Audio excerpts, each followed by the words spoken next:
You remarried an old man, huh? What? What? What are you talking about? Wow, you've really lost your taste. You should have just stayed with me. Ha!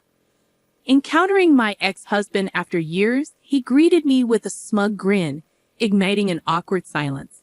Oblivious to the tension his words caused, he continued to exude arrogance. It was clear he hadn't grasped the extent of his absurdity. Then karma made its grand entrance. I savored the moment as his expression paled, finally catching up to him. My name is Olivia Harper, age 28. I married the man I thought was the love of my life, and it's only been a year since our wedding. Yet I find myself contemplating divorce. My husband Jackson is 30 years old and works for a client company, a place where our paths frequently crossed as we both managed the same account. Initially, our conversations revolved around work, but soon we discovered a shared passion for the same band, and our relationship blossomed from there. Jackson's dedication to his job was admirable, and our ability to reconcile swiftly after arguments was a strength of ours. I had faith that our bond would endure the transition into marriage. However, once we exchanged vows, everything changed. The affectionate and caring Jackson I knew transformed into a controlling figure. The shift in his demeanor became apparent shortly after our wedding. On a typical evening returning home from work, I found him already there, engrossed in his phone. Normally, I would be met with a warm greeting, but that day felt different. Despite my cheerful "I'm home," he remained silent, consumed by his screen. Did he not hear me? I thought, my voice rising slightly. Jackson, I'm home. Sorry I'm late. I'll make dinner right away. Shut up. You're the one who's late. You're worthless. His words pierced the air, leaving me frozen in disbelief. What? What, Jackson? You're my wife, and you come home later than me? Are you crazy? I stammered. I'm sorry, I had to work late today, I offered. Work late? That's your fault for being competent. Don't make excuses. It's annoying. I don't know what to say. Despite our past arguments, never had he called me worthless. It took me a moment to register the gravity of his words. From that day on, criticism became his unwelcome companion. This is bland. You can't even cook. You're a failure as a wife. I married you, so be a better wife. His harsh remarks echoed with each meal. Initially, I attempted to defend myself, but it only fueled his anger. What did you just say? That's why I'm also working and doing housework. If you're going to complain, you can help a little. Don't joke with me. You're the wife, and I'm the husband. Housework is all your work, he retorted, dismissing my plea for mutual respect. But we are a married couple, right? Shouldn't we support each other? I ventured, hoping to reason with him. Are you stupid? You should be grateful you even got to marry me, he retorted dismissively. That's not fair. You just need to listen to me and do your job. Got it? His words cut deep, shattering any illusion of the loving Jackson I once knew. Perhaps he had been wearing a mask all along, and this was his true self unmasked. Despite the turmoil, divorce wasn't a viable option. We had just begun our journey as husband and wife, so I endured. A year passed, yet nothing changed. I remained confined to the role of a servant, fulfilling my husband's every whim. The only respite I found was at work, where my colleague and friend Lily provided solace. Lily, the CEO's daughter, remained grounded and dedicated, a quality I admired. Our lunches together became my sanctuary amidst the chaos of my marriage. While we were eating, Lily suddenly begins to speak. Hey, Olivia, guess what? I'm dating that guy I told you about. Really? That's great. Thanks to you for listening to me and giving advice. Really, thank you so much. I respond gratefully. I didn't do anything. You did it all yourself, Lily, she insists modestly. Now why, if you hadn't encouraged me, I wouldn't have even contacted him, I insist. Seeing her blush and speak so happily warms my heart. Really, I am so happy for you, I express sincerely, before she redirects the conversation towards me. What about you, Olivia? Are you okay? She asks, her concern evident. Okay. What do you mean? I deflect. I mean, your husband, he's still giving you a hard time, isn't he? Lily presses, her gaze unwavering. I feel a pang of guilt. Yes, I had confided in her about my husband's verbal abuse. I'm fine, I guess. I've just gotten used to it. I reply with a forced smile, not wanting to dampen her happiness. That's not okay. You shouldn't have to get used to something like that. I've only been married for a year. I can't just get a divorce that quickly. I attempt to justify, but Lily interrupts. But if you keep this up, you'll... Thank you, Lily. Just having you worry about me is enough, really. Thank you. Thank you, I express earnestly, though Lily appears puzzled. I can't burden her any further, especially when she's on the brink of happiness. I offer my gratitude once more and swiftly steer the conversation elsewhere. I need to shield her from my troubles. A month passes, and it's a holiday, coinciding with Lily's birthday. Her boyfriend's work schedule confines their celebration to the evening, so we plan a lunch date instead. Rising early, I swiftly tackle the housework and begin preparing for our outing. As I apply my makeup, my husband interjects. Hey, you're not planning on going out, are you? He questions. I mentioned it earlier, right? Today is Lily's birthday, and we're meeting for lunch, I remind him. What? I don't care. You're a housewife. You can't just go gallivanting around, he asserts, his tone dripping with disdain. I always do the hard work on my days off. Can I have just one day? I plead, hoping for a glimmer of understanding. Who do you think you are talking to? You should only listen to me, he retorts, his voice dripping with entitlement. Usually, I would offer a meek apology and attempt to diffuse the tension, but this time, I've had enough. Enduring days filled with insults from the man I once pledged my life to wasn't the marriage I had envisioned. Fueled by frustration and anger, I find my voice rising. Enough is enough. Why does my life have to be controlled by you, Jackson? How dare you speak to me like that? I'm fed up with being belittled and yelled at every day. This isn't the marriage I wanted, he fires back defensively. Like I care. It's all your fault for being a useless wife. Fine, let's get a divorce, he declares coldly, his words slicing through the air. His reaction catches me off guard, but I stand firm. Are you serious? He asks, his eyes widening in disbelief. Absolutely. I should have made this decision much sooner. I hesitated because we were newlyweds, but that doesn't matter now. I should have left someone like you a long time ago. I respond resolutely, my resolve unwavering. What? So now it's all my fault. Fine, let's divorce, but no alimony, got it? If that's what it takes to divorce you, I'll gladly accept. You'll regret this, you hear me? His words were venomous as he stormed out, only to return moments later with divorce papers in hand. He signed them hastily and thrust them towards me.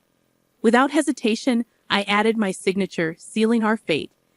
And just like that, we were officially divorced. In the aftermath, I found solace in a temporary apartment near my workplace while I searched for a new permanent residence. Only Lily and my trusted boss, Anderson, were privy to the details of my situation.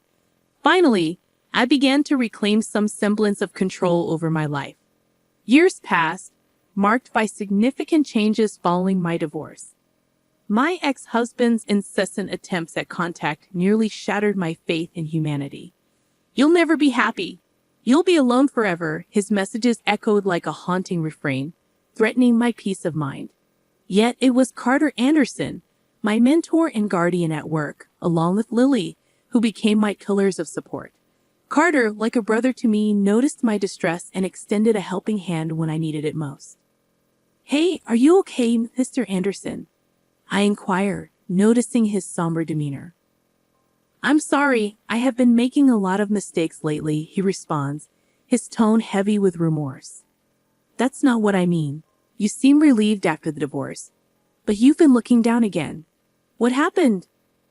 I press gently, concerned for his well-being. Well, my ex-husband won't stop sending me abusive messages. I confess, feeling a weight lift off my shoulders as I share my burden. Ignore him. Block his number, Carter advises firmly, offering a simple yet effective solution. That day, Carter takes me to a few pubs in an attempt to lift my spirits. Initially intending to enjoy a night out, I find myself pouring out my emotions, eventually breaking down in tears. From then on, we begin to share regular meals together, and before I realize it, our relationship blossoms into something romantic. Last month he proposed, and now I proudly wear an engagement ring. Carter's recent promotion and transfer to a different department mean we don't interact as frequently at work, but living together ensures I never feel alone. And the icing on the cake? Lily is getting married to the same man she spoke of fondly years ago. Despite knowing it's not his fault, the fact that he works at the same company as my ex-husband brings a hint of unease. But today marked Lily's wedding day, a time for celebration and joy. I pushed aside any lingering anxiety as I made my way to the venue, only to encounter Lily's father, the esteemed CEO of our company, along the way. "Ah, Mr. CEO. Hello!" I greeted warmly. "Oh, Olivia? Lily always speaks highly of you," he responded with a genuine smile. "Thank you, sir. Is your wife not with you today?" I inquired politely. "She went ahead to help with the wedding preparation, so I'm on my way there alone," he explained. "I see. Would you like to walk together?" I offered graciously. "Of course. I'd be delighted to walk with you, Olivia." He accepted, and together we strolled towards the venue, engaging in casual conversation along the way. As I approached the check-in area, a familiar voice called out from behind me. "Hey, isn't that Olivia?" "What? Jackson? Why are you here?" I exclaimed, surprised by his presence. "Why? It's a colleague's wedding, of course I was invited. Long time no see," he responded casually, his tone dripping with sarcasm. My apprehensions were confirmed.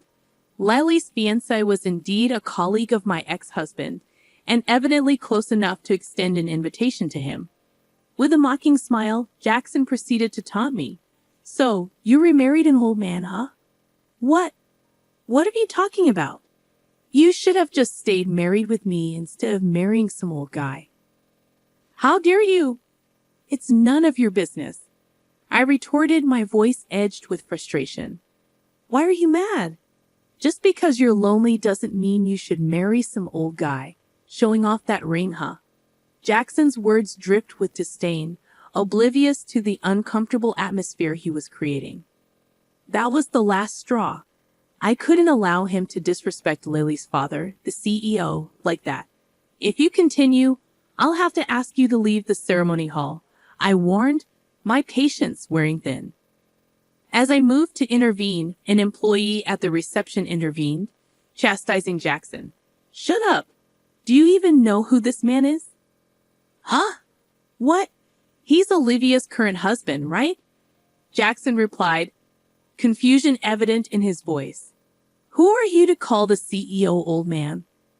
"That's incredibly rude," the employee reprimanded sharply. "CEO?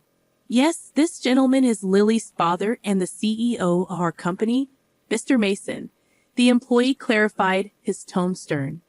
Jackson's face drained of color as he realized the gravity of his mistake.